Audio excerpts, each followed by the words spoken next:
Good evening all of you.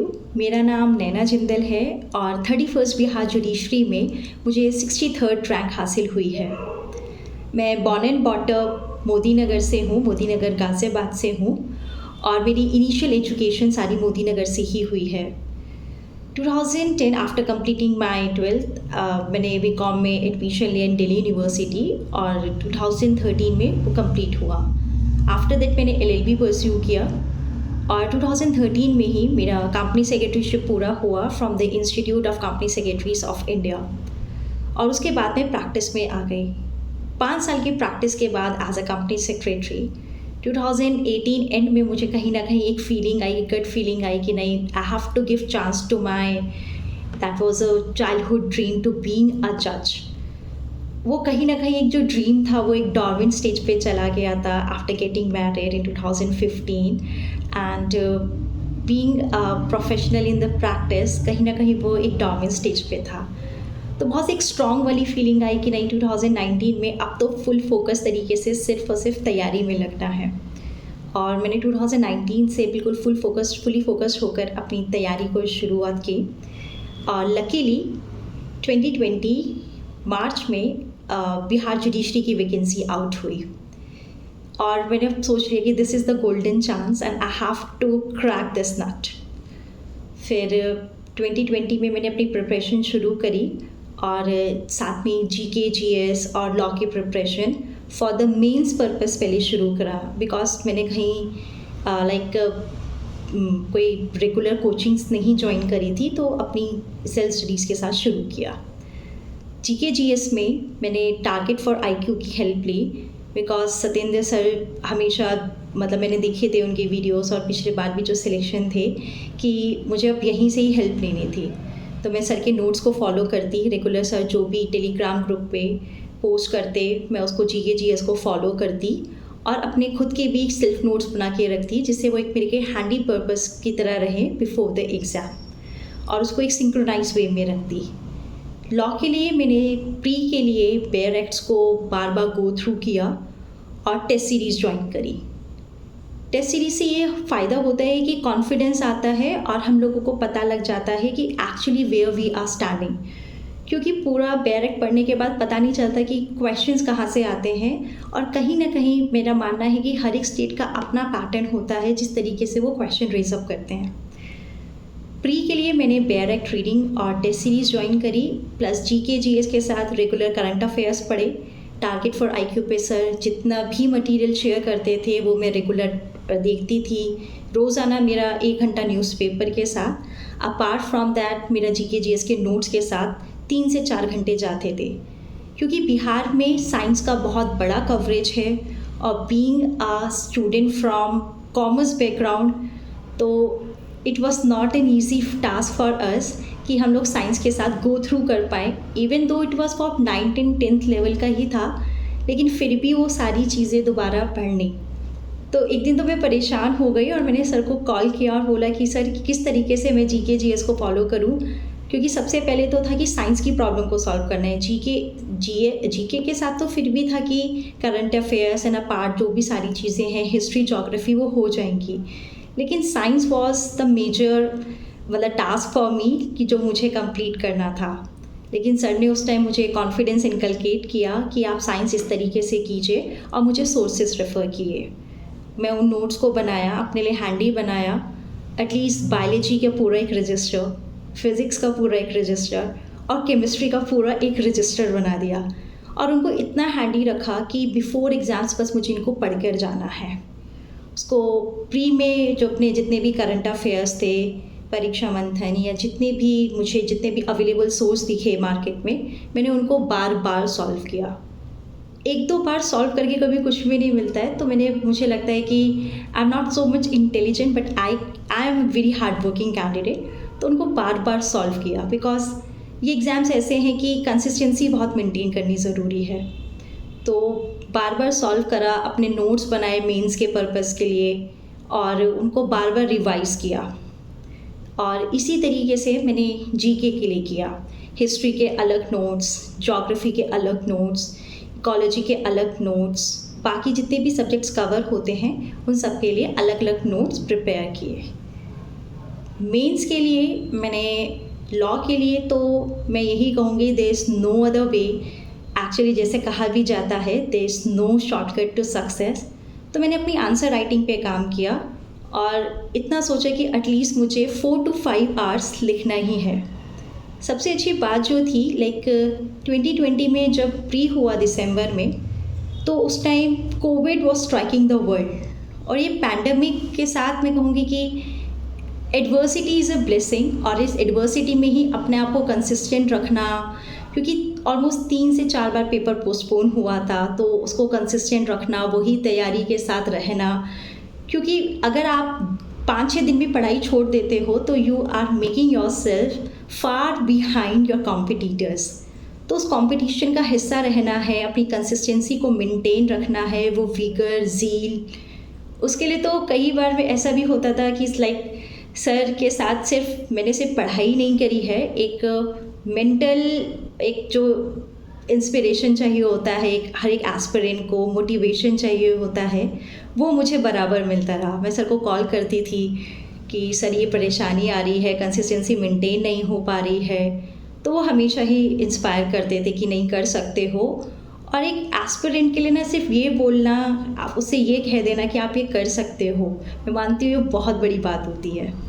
तो mains के लिए मैंने जैसे मेरे ऑप्शंस थे, मैं कंपनी सेक्रेटरी हूँ तो मैंने कमर्शियल लॉ लिया था, अपना फैमिली लॉ लिया था and constitutional and administrative law लिया था। तो apart from doing the procedure law जो हम लोगों का मतलब मेन स्ट्रॉन्ग होना ही चाहिए, सबके अपने हैंडी नोट्स बना के रखे और नोट्स को मैं कहीं ना कहीं एक छोटे छोटे फॉर्म्स में करती रही। और इतना हो गया था कि बिफोर एग्ज़ाम्स तो मैंने उनको 5 से 6 लाइन में ही पूरे आंसर राइटिंग को कवर कर दिया था। बिकॉज बिहार में 20 मार्क्स का एक क्वेश्चन आता है और हमको उसको एटलीस्ट वो 10 मार्क्स में भी डिवाइड हो सकता है, तो उसको पूरा हैंडी रखा और अपने रजिस्टर के पेज पे ही वो जो हैंडी नोट्स थे मेरे, उनको स्टिकी नोट्स में कन्वर्ट करके चिपका दिया कि बस मुझे पॉइंट्स याद रहने चाहिए और ये मेरा हो गया। साइटेशंस भी कोट करे थे कि हाँ, जिससे लगे कि रिलेवेंट पॉइंट जो हम दे सके। ये लॉ के लिए था। जीके जीएस के लिए तो मैंने जैसे आपको पहले ही बताया कि मैं अपने प्री से पहले ही मैंने अपने मेंस के सारे नोट्स कवर कर लिए थे जीके जीएस के लिए, और सर जितना भी मटेरियल शेयर करते थे वो मैं रेगुलर थ्रू आउट फॉलो करती थी विद द कंसिस्टेंसी।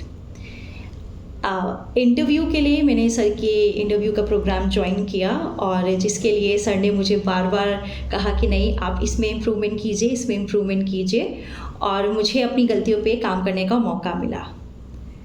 स्ट्रैटेजी की अगर बात करें तो मैं यही कहूँगी कि स्ट्रैटेजी में जो इस बार बिहार जुडिशरी का ये जो पीरियड था, ये बहुत लंबा पीरियड था सिलेक्शन का, और एक एस्पिरेंट के लिए सबसे बड़ी बात होती है, क्योंकि 4 दिन पढ़ना हो, 1 महीने पढ़ना हो, 2 महीने पढ़ना हो, 4 महीने पढ़ना हो, कोई भी पढ़ सकता है। एक थ्रू आउट 1-1.5 साल या 2 साल की आपकी जर्नी को आप कंसिस्टेंटली मेंटेन कर रहे हैं, ये बहुत बड़ी बात है। तो उसको मेंटेन करें। और बीच में क्या होता है कि मतलब कोविड की वजह से पूरा इधर से उधर सारी चीज़ें हम लोग कितना डिस्टर्ब रहे, and just before the means मेरे फादर इन लॉ एक्सपायर हो गए थे। तो being a married person, being a married daughter in law, मुझे वो भी मेंटेन करना था और वो इजी नहीं था, लेकिन किया। एडवर्सिटी को हमेशा एक ब्लेसिंग माना और वो उसको कवर किया। मेरी अगर मैं जर्नी की बात करूं तो जर्नी मेरी कभी भी like I don't want to blow my own trumpet, लेकिन जर्नी मेरी इजी नहीं थी। Like any other candidate, struggle सबके साथ है, लेकिन मेरी जर्नी में जो सबसे ज़्यादा जो मेरा साथ दिया है वो मेरी 5 साल की बेटी ने दिया है। मतलब मेरी डॉटर, मेरी जो मदर इन लॉ हैं वो मेरी डॉटर को संभालती हैं, और मेरे हस्बैंड जो चार्टेड अकाउंटेंट हैं बाय प्रोफेशन, तो वो भी उसको देखते हैं।